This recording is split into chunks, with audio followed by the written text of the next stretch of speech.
Hi everyone, welcome to our YouTube channel keep it simple. आज के video में हम बात करेंगे एचडीएफसी एएमसी के बारे में, जिन्होंने कल यानी कि 27 अप्रैल को अपने फोर्थ क्वार्टर के रिजल्ट्स डिक्लेयर किए हैं। और कंपनी का प्रॉफिट पिछले साल के मुकाबले लगभग 9% बढ़ करके 344 करोड़ रहा है। और इसके अलावा कंपनी ने 42 रुपए का डिविडेंड भी रेकमेंड किया है। तो इस टॉपिक को हम इस वीडियो में डिटेल में डिस्कस करेंगे। और ये भी बात करेंगे कि क्या करंट प्राइस पे आपको एचडीएफसी एएमसी का शेयर लेना चाहिए या नहीं। और आगे बढ़ने से पहले अगर आपने अभी तक चैनल को सब्सक्राइब नहीं किया है तो प्लीज सब्सक्राइब करके हमें मोटिवेट कीजिए। तो सबसे पहले अगर बात की जाए कि भाई एचडीएफसी एएमसी करती क्या है, तो ये भारत की one of the largest mutual fund manager है। अगर मार्च 2022 का अगर हम असेट अंडर मैनेजमेंट का डेटा देखें, तो ये तीसरी लार्जेस्ट कंपनी यानी कि तीसरी लार्जेस्ट असेट मैनेजमेंट कंपनी है भारत की। पहले नंबर पे आती है एसबीआई फंड्स यानी कि एसबीआई म्यूचुअल फंड, दूसरे नंबर पे आईसीआईसीआई प्रूडेंशियल और तीसरा नंबर आता है एचडीएफसी एएमसी का। और इनकी एसेट अंडर मैनेजमेंट अगर मार्च 2022 के डेटा के हिसाब से देखें तो 4.2 ट्रिलियन रुपीस थी। इसको 1999 में सेटअप किया गया था। ये एक जॉइंट वेंचर थी एचडीएफसी लिमिटेड और एबीआरडीएन इन्वेस्टमेंट मैनेजमेंट लिमिटेड, जो कि पहले स्टैंडर्ड लाइफ इन्वेस्टमेंट लिमिटेड के नाम से जानी जाती थी। 2018-19 जो फाइनेंशियल ईयर था उसमें ये अपना आईपीओ लेकर के आए थे और पब्लिकली ये अगस्त 2018 में लिस्ट हुए थे। आज की डेट में जो इनके मेजर शेयर होल्डिंग है इनके प्रमोटर के पास है लगभग 68.81%, जिसमें कि 52.6% एचडीएफसी लिमिटेड और बाकी की जो 16.21% है वो एबीआरडीएन इन्वेस्टमेंट मैनेजमेंट, अगेन जो कि पहले स्टैंडर्ड लाइफ होती थी, उनके पास है। और अब अगर बात की जाए कंपनी के फाइनेंशियल्स की, तो जो कंपनी का फोर्थ क्वार्टर का प्रॉफिट आफ्टर टैक्स है वो 343.5 करोड़ रहा है, जो कि पिछले साल सेम क्वार्टर में लगभग 316 करोड़ था। तो इनके प्रॉफिट में 8.7% की वृद्धि हुई है पिछले साल के मुकाबले में। अगर हम टोटल इनकम की बात करें तो वो 581 करोड़ के आसपास रही है, पिछली बार 546 करोड़ थी और वहां पे भी 6% की वृद्धि देखी गई है।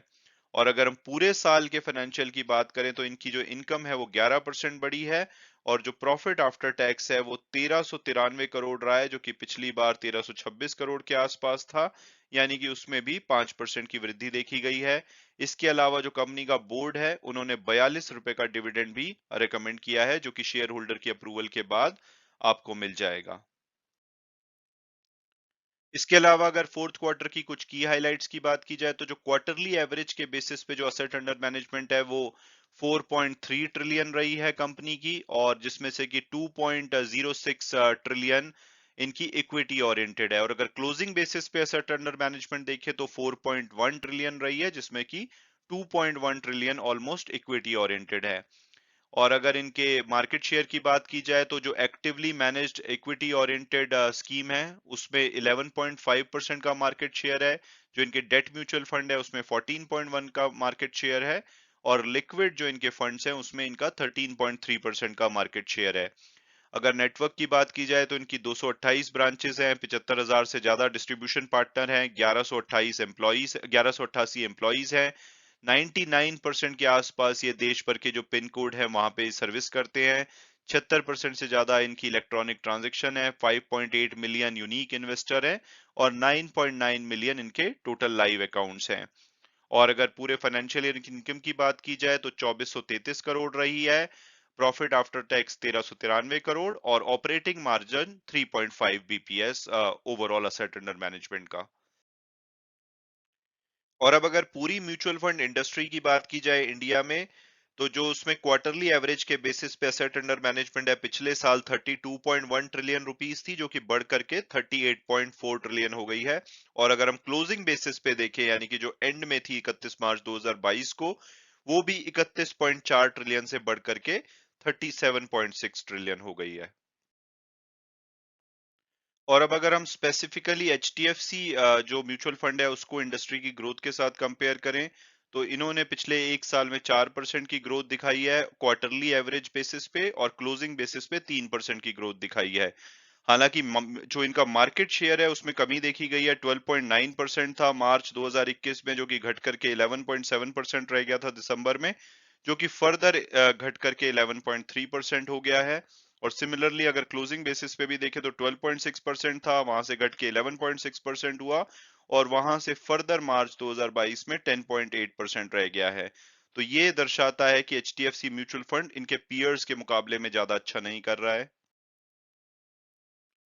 और अब अगर बात की जाए इनके ऑपरेटिंग प्रॉफिट मार्जिन की, तो इनके जो ऑपरेटिंग प्रॉफिट मार्जिन है वो 3.5% रहे हैं एवरेज असेट अंडर मैनेजमेंट के अगेंस्ट, और ये पिछले साल के मुकाबले 0.1% कम हुए हैं। और 2020 में तो ये 4.1% थे, तो इसमें भी थोड़ी सी कमी देखी गई है। अगेन ये भी कंपनी के लिए अच्छी बात नहीं है।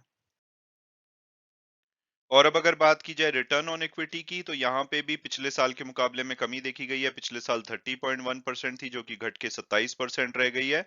और अगर आप पिछले 5 साल की जर्नी देखेंगे तो लगातार इसमें कमी देखी गई है। तो अगेन ये भी एक बैड इंडिकेटर है। हालांकि डिविडेंड की बात की जाए तो कंपनी ने अपना डिविडेंड लगातार बढ़ाया है। 34 रुपए दिया था पिछले साल, जो कि बढ़ा करके इस साल में 42 रुपए दिया है।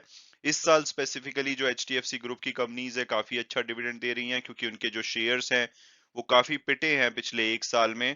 तो उसकी वजह से जो रिटेल शेयर होल्डर और अपने जो इन्वेस्टर्स हैं उनको अट्रैक्ट करने के लिए इनके डिविडेंड अच्छे आ रहे हैं। तो ये एक इन्वेस्टर पॉइंट ऑफ व्यू से अच्छी बात है। हालांकि इस डिविडेंड की जो एक्स डेट होगी वो जून एंड और जुलाई के बिगिनिंग में होगी, तो इसको मिलने में काफी टाइम लगेगा, लेकिन ओवरऑल डिविडेंड पिछले साल के मुकाबले बेटर है।